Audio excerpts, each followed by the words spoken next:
はい、どうもゆうすけです。今回の動画ではすごくためになるお話をしていきたいと思います。それは認知負荷理論です。認知負荷理論。ちょっとね、言葉が難しいんだけど、この認知負荷理論を深く知ることによって、リスニングが苦手な人、ネイティブの会話が聞こえない人とか、そういう人たちの原因っていうのを説明できるので、今回説明していこうと思います。はい。まず、こんな経験ないですか？なんか、シンプルにね、リスニングを始めた時に、難しすぎでしょ。これどうやってリスニングできるんだって思う人もいれば、JLPT とか、教科書とか、そっちでたくさん勉強して、結構日本語できるなって思ったけど、いざ YouTube とかドラマとか、ネイティブと話してみた時に、全然リスニングできなかった。そんな経験ないですか？私はほぼ全部経験してるんですけど、すごいね、嫌な気持ちになると思います。悲しい気持ちになって、才能ないのかなとか、センスがないかな、思っちゃうと思うんですけど、実はそんなことなくて、ただただ認知負荷理論の問題なんですね。はい。まず認知負荷理論が何かっていうと、認知っていうのは頭で、わかるっていうか、知覚する。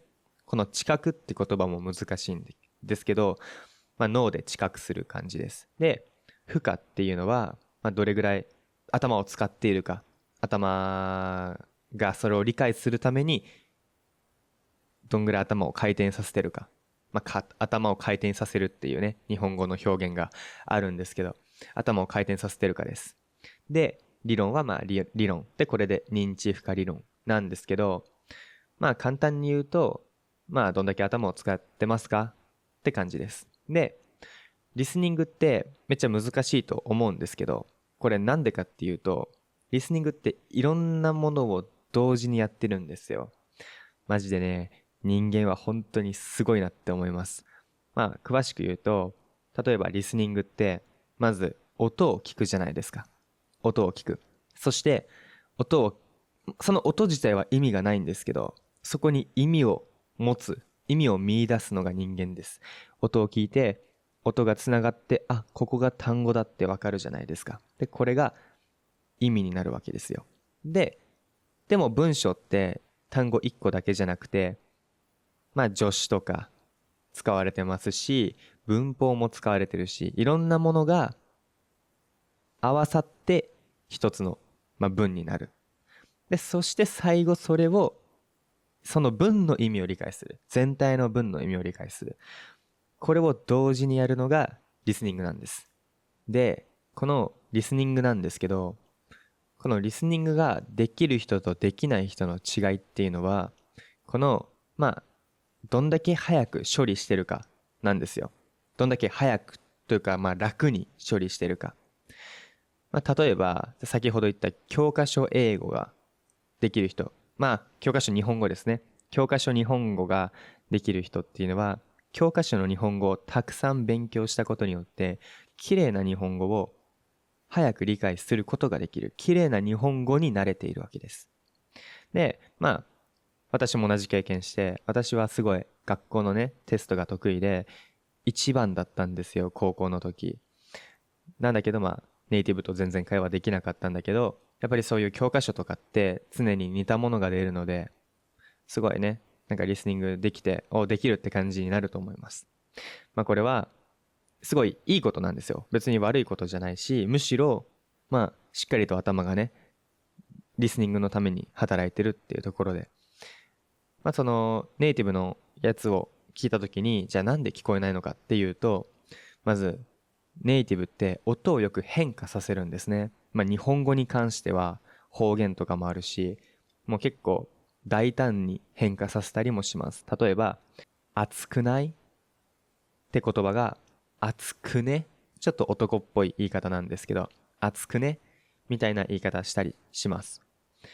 こういうのもすごく口語でね、よく使われるんですけど、こんなん初めて聞いたらわからないじゃないですか。はい。なので、そもそも自分が知ってる単語が少ない。その日常日本語に。はい。っていうのがあります。はい。で、次は、やっぱネイティブって早いというのがあると思います。ネイティブはすごく早く喋るので、それも相まって難しくなると思います。つまり、変化が多すぎて全然違う言語なんですよ。同じ言語だけど、もうほぼ違うものだと考えていいと思います。で、その知らないものが一つの文の中に多すぎると、それを理解するために脳が頑張るんですね。でも、負荷がかかりすぎると、例えば3つわからない単語があったとすると、この2つを予測しようとして頭が頑張るんですね。でも、ここを見逃しちゃうんですよ。なんて言ってるのかもそもそもわからずに聞き取れずに。っていうことが発生しちゃいます。これは負荷がかかりすぎな状態です。で、人によってどこで負荷がかかるかって全然違うんですね。例えば、そもそも音を聞き取れないのか。音はわかるけど、音を聞き取った後にイメージするのが遅い人とか、そもそもイメージがめちゃくちゃ弱い人とか。もしくは、なんか単語は聞こえるけど文法がわかんないわ、みたいな人もいます。はい。つまり、皆さんはこの負荷をね、早める作業っていうのをやってほしいです。This is a quick ad. Don't have anyone to practice Japanese with? We've got the perfect lessons for you. From beginner textbook lessons to real speaking practice, we create a custom lesson that fits your level. What kind of lesson would you like? Tell us in your trial lesson. Book from the description. 私がここでおすすめしている勉強法がイマージョンラーニングですね。ずっと言ってるんですけど、イマージョンラーニングのいいところって、もう簡単な文章でも難しい文章でもたくさん聞くんですね。で、理解可能なインプットってあるじゃないですか。comprehensible input かなんか、忘れちゃったんですけど。それって、認知負荷理論と全く同じような考え方で、理解できる範囲の、やつって、すごい、なんて言うんですかね。意味あるんですよ。いっぱい聞くことが。なんか勘違いしてる人がいて、難しいものをたくさん聞いて勉強する。それもいいんですけど、簡単なのをたくさん聞いて、簡単なのを一瞬で理解して、簡単なのを一瞬で喋れるようになるっていうのは難しいんですね。実は。それはたくさんインプットしないといけないです。そして、負荷をかけないようにして、自分がたくさん喋れるようにする。そういう感じをね、目指すために、このイマージョンラーニングをすごくお勧めしています。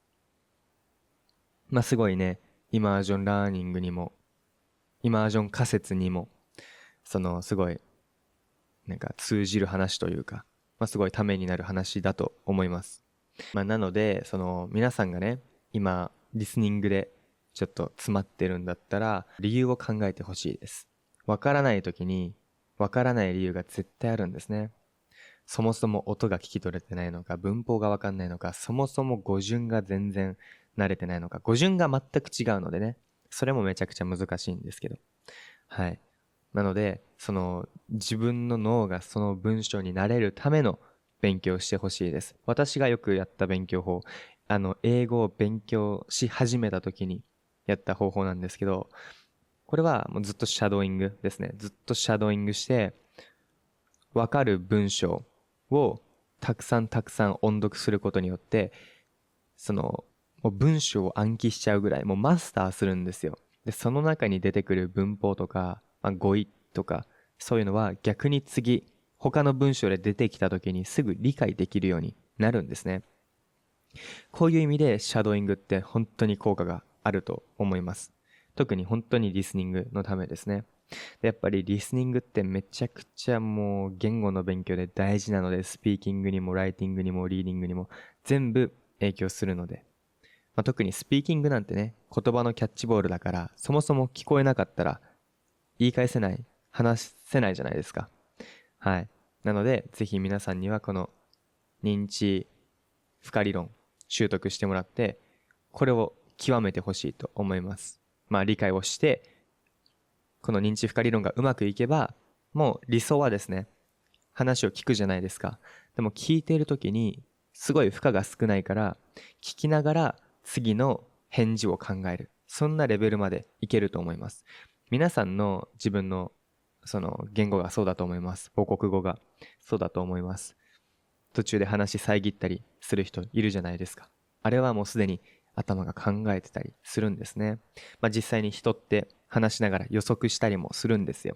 そのこともね、前の動画で話してたり、今度いつかまた話そうとは思うんですけど、そんな感じで頭が早く処理できるような勉強法っていうのをたくさんやってほしいと思います。そしてやっぱりネイティブ難しいですよね。ネイティブの日本語は。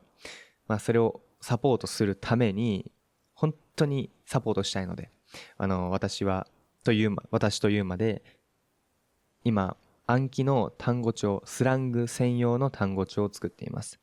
こちらでね、私の音声もついているのでシャドーイングもできますし、このものを通してぜひ勉強してほしいと思います。こちら無料で、30個の単語帳60例文ついてますので、ぜひ試してほしいと思います。